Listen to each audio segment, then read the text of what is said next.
ஒரு விஷயத்த யோசிச்சிருக்கீங்களா? சொல்லுங்க.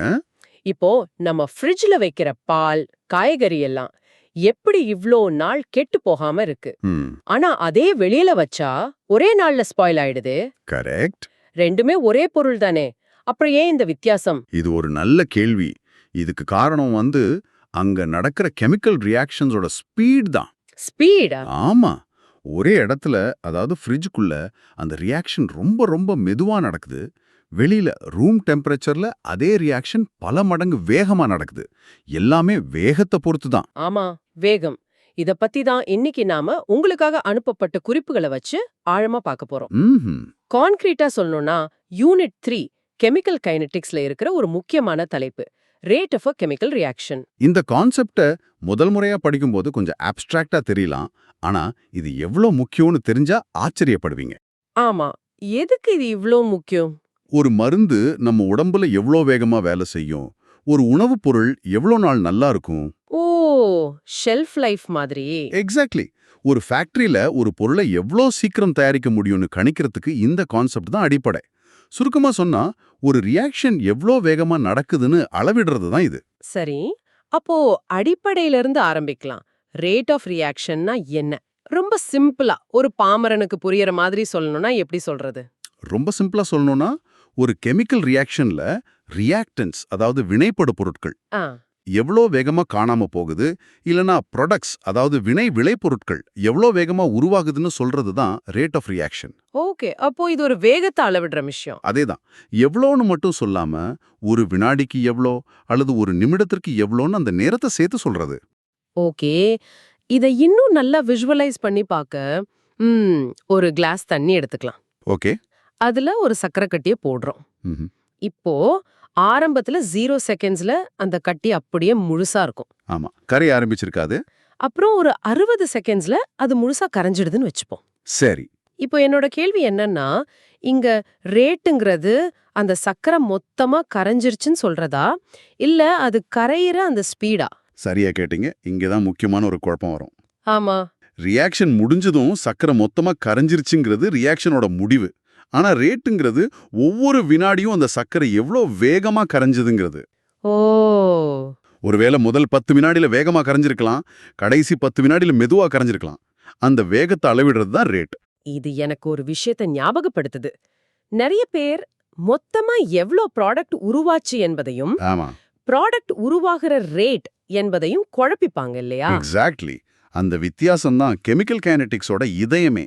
ஒரு ரியாக்ஷன் முடிஞ்சதும் 10 கிராம் ப்ராடக்ட் வந்திருக்குன்னு சொல்றதுக்கும், ஒரு வினாடிக்கு 0.5 கிராம் ப்ராடக்ட் உருவாகுதுன்னு சொல்றதுக்கும் பெரிய வித்தியாசம் இருக்கு. அதேதான். ரேட்னா எப்போதுமே பெர் யூனிட் டைமை சேர்த்து தான் சொல்லணும். மொத்த அளவு மட்டும் சொன்னா அது ரேட் ஆகாது. அது வெறும் அமௌண்ட். அப்போ மூலக்கூறு அளவுல என்ன நடக்குது? மாலிகுலர் லெவல்ல பார்த்தா ரியாக்டன்ட் பார்ட்டிகல்ஸ் ஒன்னோட ஒன்னு தொடர்ந்து மோதிக்கிட்டே இருக்கும். கொலிஷன்ஸ். ஆமா. அப்படி சரியான கோணத்துல சரியான சக்தியோட மோதுற ஒவ்வொரு முறையும் பழைய பாண்ட்ஸ் உடைஞ்சு புது பாண்ட்ஸ் உருவாகும். ஒரு குறிப்பிட்ட நேரத்துல இந்த மாதிரி எத்தனை வெற்றிகரமான மோதல்கள் நடக்குதுன்னு கணக்கிடுறது தான் ரேட் ஆஃப் ரியாக்ஷன். அப்போ எக்ஸாம்ல கேட்டா இதுக்கு ஒரு சரியான டெஃபினிஷன் இருக்கும் இல்லையா? அதை எப்படி எழுதணும்? நிச்சயமா. உங்க எக்ஸாம்க்கு தேவையான சரியான டெஃபினிஷன் என்னன்னா, reaction rate is the change in concentration of a reactant or product per unit time. Change in concentration per unit time. Okay. அதாவது ஒரு யூனிட் நேரத்துல கான்சென்ட்ரேஷன்ல எவ்வளோ மாற்றம் ஏற்படுது அவ்வளவுதான். இந்த ரேட்ட இன்னும் சுலபமா புரிஞ்சுக்க ஏதாவது அனாலஜி இருக்கா? ஒரு நல்லில இருந்து தண்ணி சொட்டுற மாதிரி யோசிக்கலாமா?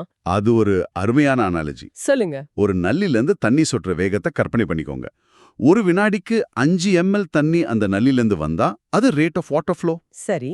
அதே மாதிரி ஒரு கெமிக்கல் ரியாக்ஷன்ல ஒரு வினாடிக்கு 0.02 மோல் ரியாக்டன்ஸ் குறைஞ்சா அது ரேட் ஆஃப் ரியாக்ஷன். ஓ, அப்போ அதே நல்லில தண்ணியோட பிரஷர் அதிகமா இருந்தா தண்ணி இன்னும் வேகமா சொட்டும். ஆமா, விஷயத்தை சரியா கனெக்ட் பண்ணிட்டீங்க. ஏன்னா நிறைய மாலிக்யூல்ஸ் நெருக்கமா இருக்கும்போது மோதல்கள் அதிகமாகும் இல்லையா? அதேதான் காரணம்.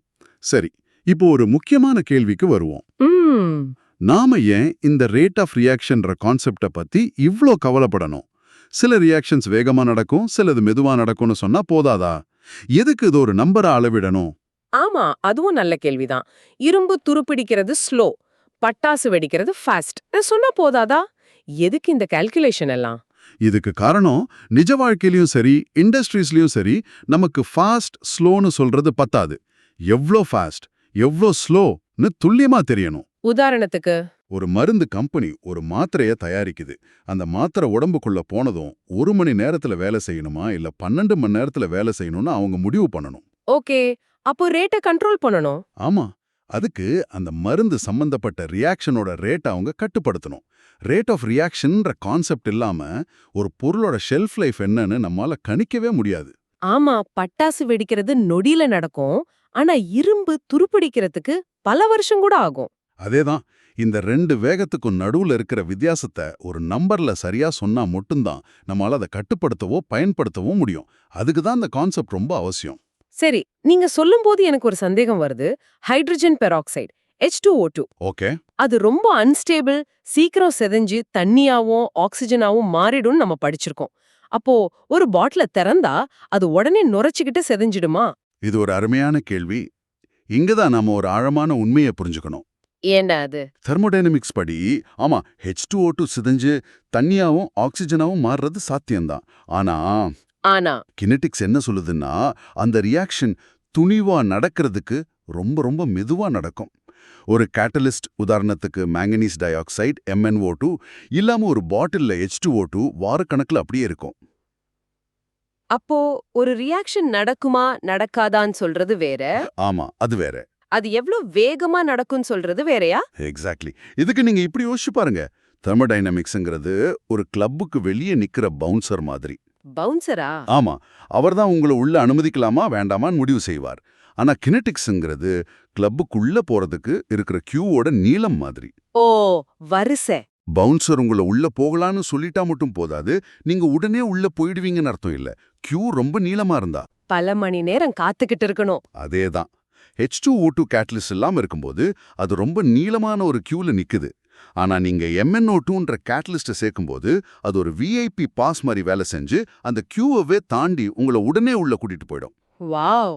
இதுல இருந்து என்ன தெரியுதுன்னா, ஒரு ரியாக்ஷன் நடக்கிறதுக்கு சாத்தியம் இருந்தா மட்டும் போதாது, அது எவ்வளோ வேகமா நடக்குங்கிறது கைனெட்டிக் சம்பந்தப்பட்ட விஷயம். Wow. A bouncer and a queue. இந்த அனாலஜி இந்த விஷயத்தை ரொம்ப தெளிவாக்குது. Thermodynamics says if, kinetics says how fast. Correct. சரி, இப்போ எக்ஸாம் பாயிண்ட் ஆஃப் வியூல சில முக்கியமான விஷயங்களை பார்க்கலாம். இந்த டாபிக்ல மாணவர்கள் செய்யக்கூடிய தவறுகள் என்ன, எதுலெல்லாம் கவனமா இருக்கணும்? கண்டிப்பா. சில விஷயங்களை நீங்க தெளிவா ஞாபகம் வச்சுக்கணும். முதல்ல ரியாக்ஷன் ரேட்டோட யூனிட். யூனிட்.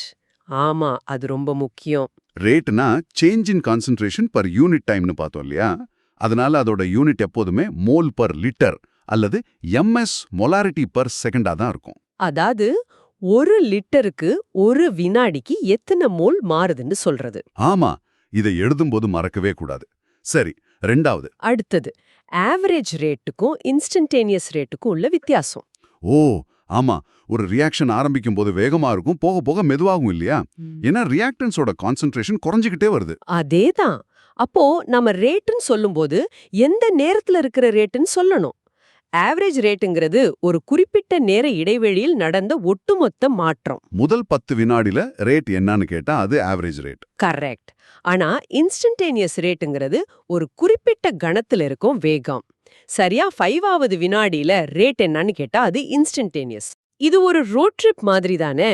சென்னையில இருந்து பெங்களூருக்கு போறோம்னா நம்மளோட ஆவரேஜ் ஸ்பீட் ஒருவேளை 60 km/h இருக்கலாம். ஆனா ஹைவேல ஒரு குறிப்பிட்ட நேரத்துல நம்ம ஸ்பீடோமீட்டரை பார்க்கும்போது அது 100 km காட்டலாம். அந்த 100 km தான் இன்ஸ்டன்டேனியஸ் ஸ்பீடு இல்லையா? Perfect analogy. அதுதான் வித்தியாசம். இந்த ரெண்டுக்கும் உள்ள வேறுபாட்டை புரிஞ்சுக்கணும். ஓகே, அடுத்த முக்கியமான பாயிண்ட் என்ன? மூன்றாவது, இது ரொம்ப பேர் குழம்புற ஒரு இடம். ரியாக்டன்ஸோட கான்சென்ட்ரேஷன் நேரமாக ஆக குறையுது. ஆமா. அதனால அதோட ரேட்டை கணக்கிடும்போது நாம ஒரு நெகட்டிவ் சைன் போடுவோம். இத பார்த்த உடனே ரேட் ஒரு நெகட்டிவ் வேல்யூவா இருக்கும்னு நிறைய பேர் நினைப்பாங்க. வெயிட், ஒரு நிமிஷம். அப்போ ரேட் நெகட்டிவா இருக்காதா? வேகம் எப்படி நெகட்டிவ்ல இருக்க முடியும்? Fantastic question. அதுதான் இங்க இருக்கிற சூட்சமம். வேகம் எப்பவுமே ஒரு பாசிட்டிவ் வேல்யூ தான். அப்போ அந்த நெகட்டிவ் சைன்? அந்த நெகட்டிவ் சைன் ஒரு கன்வென்ஷன் தான். ரியாக்டன்ட்டோட கான்சென்ட்ரேஷன் குறையுது அப்படின்னு காட்டுறதுக்காக மட்டும்தான் அதை பயன்படுத்துறோம். ஃபைனல் ஆன்சர் எழுதும்போது ரியாக்ஷன் ரேட் எப்போதுமே ஒரு பாசிட்டிவ் வேல்யூ தான். ஓ, அப்போ அந்த சைன் கணக்குல வர நெகட்டிவ் வேல்யூவை கேன்சல் பண்ணி ரேட்டை பாசிட்டிவா மாத்துறதுக்கு தான் உதவுது.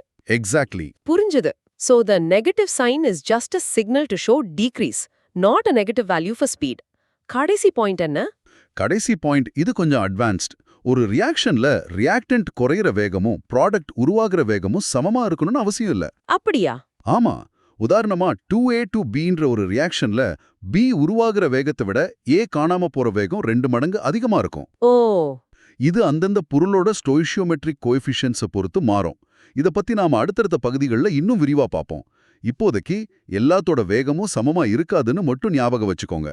சரி. இதையெல்லாம் மனசுல ஒரு காட்சியா பார்க்கணும்னா எப்படி யோசிக்கலாம்? இப்படி யோசிங்க. ஒரு பீக்கர் நிறைய சுத்தமான தண்ணி இருக்கு. ஓகே.